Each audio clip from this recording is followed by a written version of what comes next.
फिर आगे कबीर परमेश्वर सतगुरु रामपाल जी ने क्या बताया है, जिसने भक्ति सफल करनी है। ये कबीर परमेश्वर जी की वाणियां हैं। कामी तजे न कामना और ना हृदय हरि हेत, और जमपुर निश्चय जाएगा सारे कुटुंब समेत। ये अमर वाणियां हैं, अमर वाणियां। परमात्मा कहते हैं जुग 70 हम ज्ञान दिया, जीव ने समझा एक। कह कह कह कबीरा घर घर फिरे, ये धरे कबीरा भेख। परमेश्वर ने इतनी बार आकर आप और हमें यही ज्ञान समझाया, हमें यही दीक्षा दी, यही शिक्षा दी, लेकिन परमात्मा कहते हैं किसी के कान पर जू भी नहीं रेंगती है, जू भी। कामी तजे ना कामना, जो कामी व्यक्ति होता है ना, वो नाम दीक्षा लेने के बाद भी उस विषय विकार को छोड़ता नहीं है, शुअर की तरह उसी में नाक रगड़ता रहता है। क्यों? क्योंकि उसको भक्ति से ज्यादा उस विषय वासना में आनंद आता है।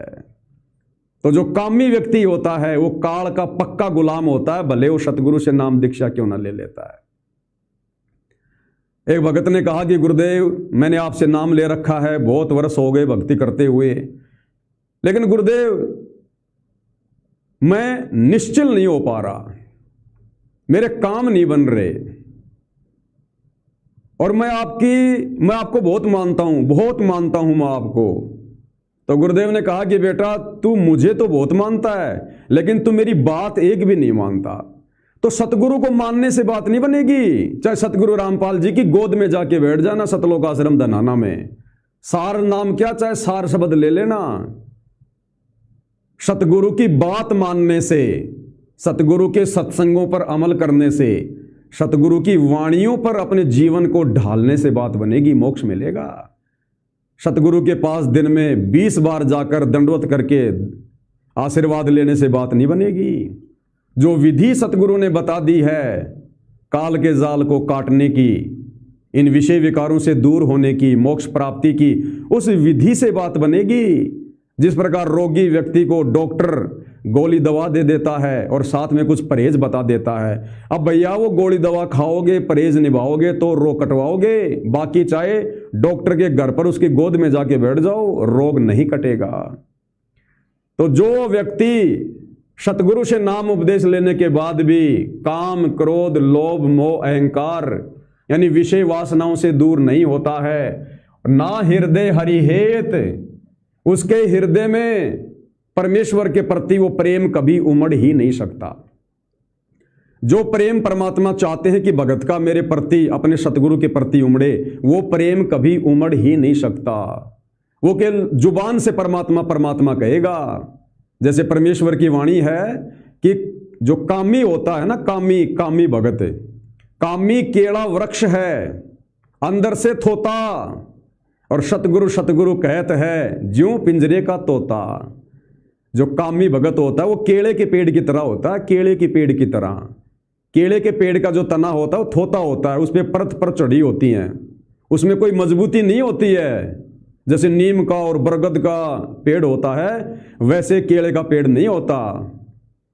तो इसी प्रकार जो भगत भक्ति मार्ग पर भक्ति करते करते भी विषय वासनाओं में धसा हुआ है, काम वासनाओं का जो गुलाम है, सेक्स क्रिया में लगा हुआ है, वो केले के पेड़ की तरह है, केले के पेड़ की तरह। काल एक करद मारेगा, पूरा का पूरा तना धड़ से अलग है।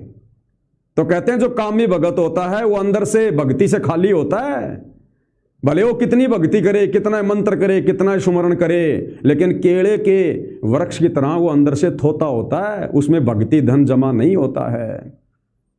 तो कहते हैं कामी केड़ा वृक्ष है, अंदर से थोता। बाहर से भले वो भगत दिखाई दे, अंदर से बिल्कुल काल का गुलाम है वो। और सतगुरु कहते हैं जो पिंजरे का तोता, और बाहर से अपने गुरुजी को मेरे गुरुजी परमात्मा, मेरे गुरुजी कबीर साहिब, फलाना दिखना, वो तो उस पिंजरे की, उस तोते की तरह रटी रटाई बात बोल रहा, रटी रटाई बात, उसके हृदय में ये बातें नहीं है।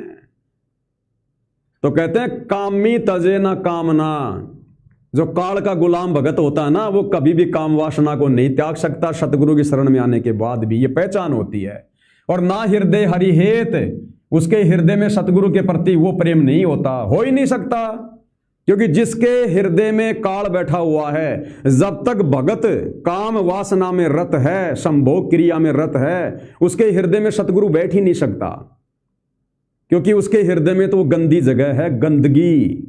अरे कुत्ता भी अगर कहीं बैठता है ना तो पूंछ से साफ करके बैठता है। सतगुरु तुम्हारे हृदय में कैसे बैठ जाएगा? अभी तो तुम्हारे हृदय में मन में काल समाया हुआ है। जहां काम है वहां नाम नहीं हो सकता। जहां काम अपना काम करेगा वह सतगुरु का नाम काम नहीं कर सकता। दोनों चीज एक जगह नहीं हो सकती भाई, नहीं हो सकती बिल्कुल भी। आग और पानी की दोस्ती नहीं हो सकती है।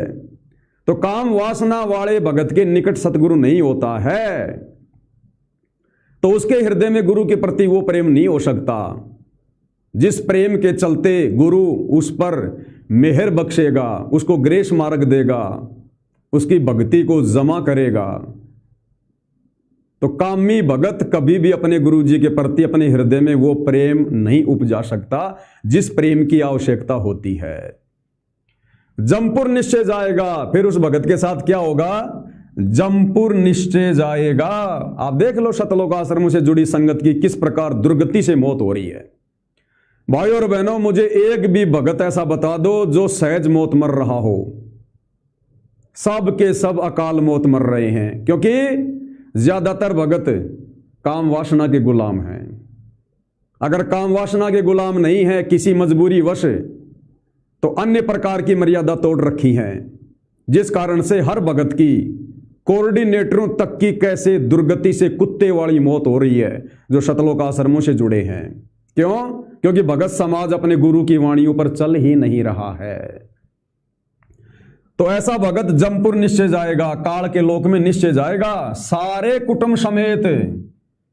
अब जब वो घर का मुखिया भगत ही काम वासनाओं का पुजारी बना हुआ है, काल का दास बना हुआ है, सतगुरु से उपदेश लेकर विषय वासनाओं से दूर नहीं है, तो बताओ फिर उसके परिवार के बच्चे कैसे सुधरेंगे?